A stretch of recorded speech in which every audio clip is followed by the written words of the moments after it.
Good morning children. तो अभी हमारा लास्ट टॉपिक बचा है इस चैप्टर का एनिमल्स इन आवर लाइफ। इसे हम क्वेश्चन आंसर्स कर लेते हैं, बाकी सारा काम तो हमने कर लिया है। तो फर्स्ट क्वेश्चन इसमें पूछा गया है कि व्हाट आर फार्म एनिमल्स। ठीक है, तो फार्म एनिमल्स किनको कहते हैं? जिनको कि हम पालते पोसते हैं फार्म्स में, ताकि हम उनके साथ बिजनेस कर सके, है ना। जैसे कि चिकन को पालते हैं या फिर हम गाय को पालते हैं, बफेलो को पालते हैं। क्यों? क्योंकि आगे चल के हम उनके साथ उनका बिजनेस कर सके। दूध हम बेचते हैं, ठीक है ना। इसी तरह से चिकन भी बिकते हैं ताकि लोग उसको खाते हैं। तो इस तरीके से जिससे हम बिजनेस कर सकते हैं, इसलिए हम उनको फार्म्स में पालते हैं। तो उनको क्या कहते हैं? हम फार्म एनिमल्स कहते हैं। तो फार्म एनिमल्स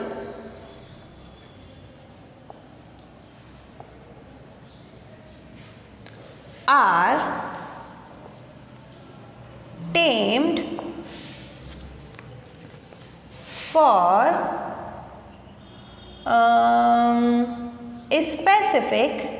स्पेसिफिक मतलब विशेष, ठीक है। स्पेसिफिक पर्पसेस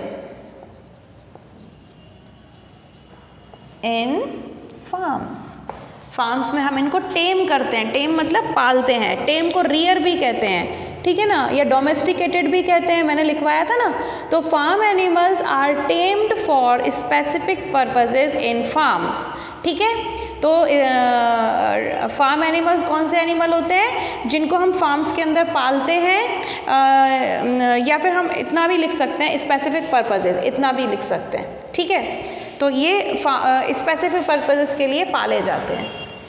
अब नेक्स्ट हम क्वेश्चन लिखेंगे, where can we see wild animals. सभी बच्चों को पता है ये क्वेश्चन। तो where can we C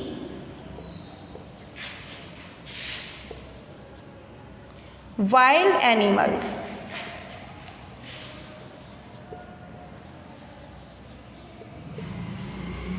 answer,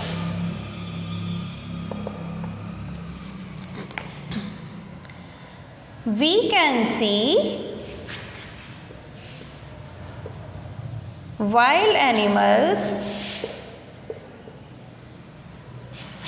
in forest।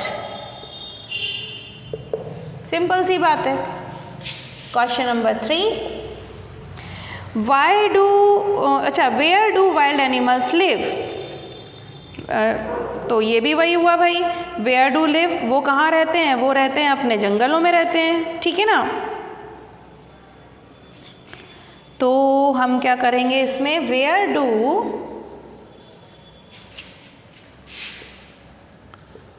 Wild animals live? Answer 3, wild animals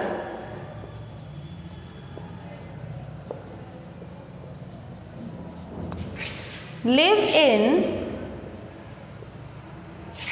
forests, ठीक है। फिर नेक्स्ट,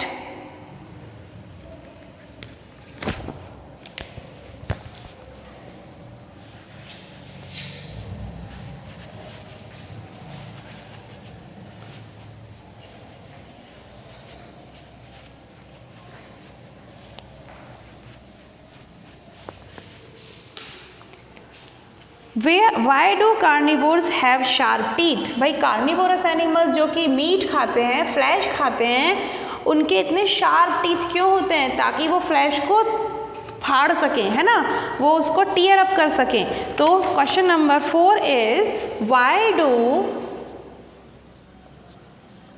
कार्निवोर्स हैव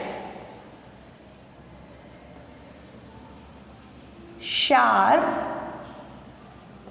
टीथ, ठीक। Answer 4, carnivores have sharp teeth to tear and cut the flesh. Carnivores, okay,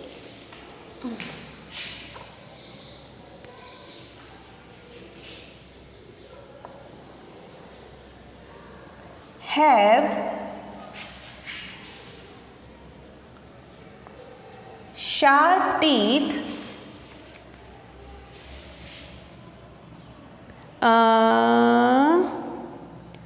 to tear and to cut the flesh.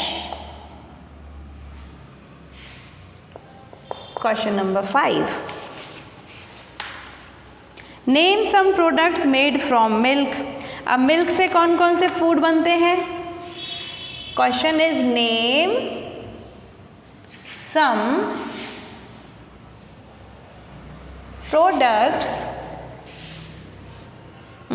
Made from milk.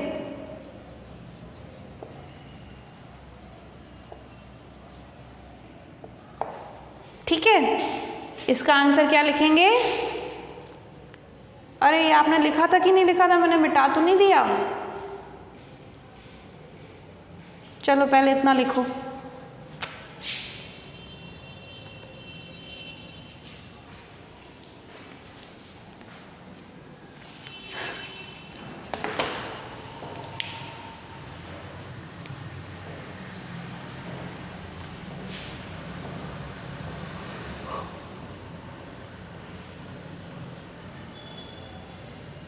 ठीक है, अब हम लिखते हैं 5th क्वेश्चन का आंसर. तो हमारे पास कौन कौन से प्रोडक्ट होते हैं मिल्क के?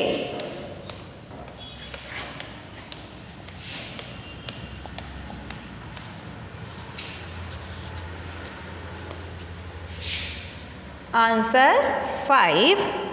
तो मिल्क प्रोडक्ट में हम क्या देखते हैं? जैसे कि घी, पनीर, सब बच्चों को अच्छे से पता ही है ये नाम, है ना, और कर्ड, इसके अलावा फिर चीज़, आइसक्रीम, आया मुंह में पानी. ठीक है, एंड एटसेट्रा. ठीक है,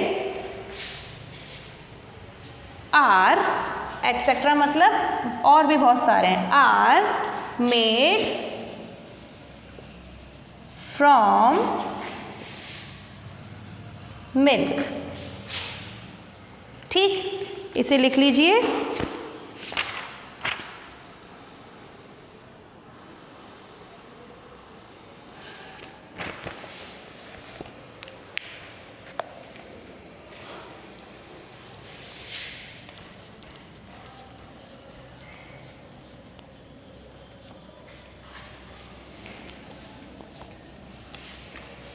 फिर हम करते हैं HOT. आज ये चैप्टर कंप्लीट. इस वीक में, सॉरी इस मंथ में अगर आपके एग्जाम्स होंगे तो इतना ही आएगा चैप्टर नंबर 6 तक. ठीक है, EVS में. इसीलिए सब बच्चे अपना काम कंप्लीट कर लेना, बुक भी और कॉपी भी, और आप सबमिट कर सकते हो मंडे तक आराम से जब भी चाहो, ताकि कॉपी चेक करके आपको मैं टाइम पे दे सकूं और आप अच्छे से लर्न कर सकें. ठीक है ना. अब लास्ट क्वेश्चन बचता है HOT.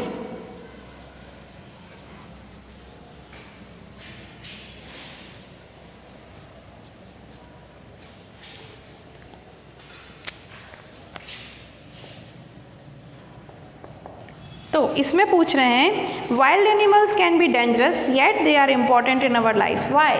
भाई जो वाइल्ड एनिमल्स होते हैं वो तो बड़े डेंजरस होते हैं, खा जाते हैं पकड़ के, तो भी वो हमारे लिए इम्पॉर्टेंट है. ऐसा क्यों? क्योंकि आपको पता है कि वाइल्ड एनिमल्स जो होते हैं, एक चीज़ होती है पूरी इकोसिस्टम. ठीक, वो अभी आपको समझ नहीं आएगा हालांकि, लेकिन फिर भी मैं ऐसे लिखवा देती हूँ कि अभी तो आप इतना समझ लो कि इस दुनिया में चाहे हम ह्यूमन बींग्स हैं, चाहे प्लांट्स हैं, चाहे एनिमल्स हैं, चाहे बर्ड्स हैं, चाहे इंसेक्ट्स हैं छोटे छोटे, सब इम्पॉर्टेंट है. क्यों? क्योंकि ये इन्वायरमेंट को बैलेंस करके रखते हैं. ठीक है, अगर कोई भी एक चीज़ ख़त्म हो गई तो हमारा पूरा जो इन्वायरमेंट है वो पूरा ही ख़त्म हो जाएगा, कोई भी नहीं बचेगा. अगर आप ये सोचो कि सब सिर्फ वाइल्ड एनिमल्स बेकार के हैं, फालतू ही घूमते रहते हैं, उनको मार डालो तो वो ख़त्म भी हो जाए तो हमारा क्या. लेकिन ऐसा नहीं है. आप जब बड़े हो जाओगे तो एक चीज़ पढ़ोगे, इकोसिस्टम. ठीक है। इकोसिस्टम होती है और फूड वेब होती है, फूड चेन होती है, बहुत सारी चीज़ें पढ़ोगे उस वक्त आपको अच्छे से समझ में आएगा कि सारे के सारे जो जानवर होते हैं, इंसान होते हैं, सब होते हैं, हम सब इम्पॉर्टेंट हैं। किसी एक अगर प्लांट हटा देंगे तो भी सब मर जाएंगे, इंसान को हटा देंगे तो भी सब मर जाएंगे, जानवर को तो छोड़ो, अगर आप माइक्रोब जो वायरस, कोरोना वायरस जैसे जो वायरस होते हैं ना, ऐसे बैक्टीरिया वायरस, अब कोरोना वायरस तो हार्मफुल है लेकिन कुछ बैक्टीरिया वायरस तो अच्छे भी होते हैं, और अगर आप उनको भी हटा दोगे तो भी बहुत पूरी जो पूरा नेचर है वो ख़राब हो जाएगा, ख़त्म हो जाएगा। ठीक है, तो अभी आप सिर्फ इतना समझ लो कि ये एनवायरनमेंट को बैलेंस करते हैं, इसीलिए अब क्यों, कैसे कैसे नहीं, ये सब आप आगे की क्लासेस में पढ़ाऊंगी मैं आपको। ठीक है, तो ये वाला क्वेश्चन हम लिख लेते हैं। Finally wild animals, question is wild animals can be dangerous, yet they are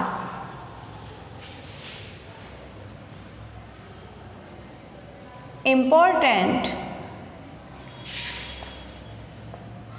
in our lives. Why? ठीक है ना, तो answer is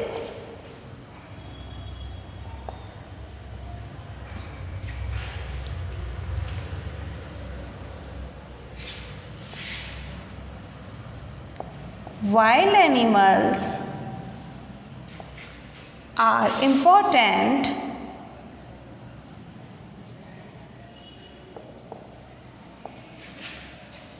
because they help in balancing of the nature की बैलेंसिंग में मदद करते हैं, because they help in balancing of the nature. या ऐसे भी लिख सकते हैं because they help to balance the nature, ऐसा कर देते हैं और छोटा कर देते हैं।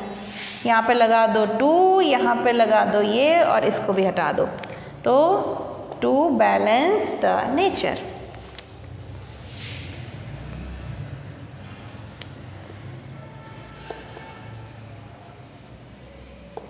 That is it.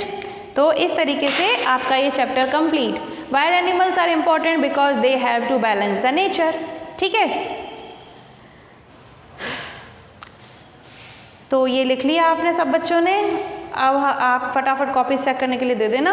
तो हम कल पढ़ेंगे मोरल माइंड का chapter and we will meet tomorrow. Bye bye.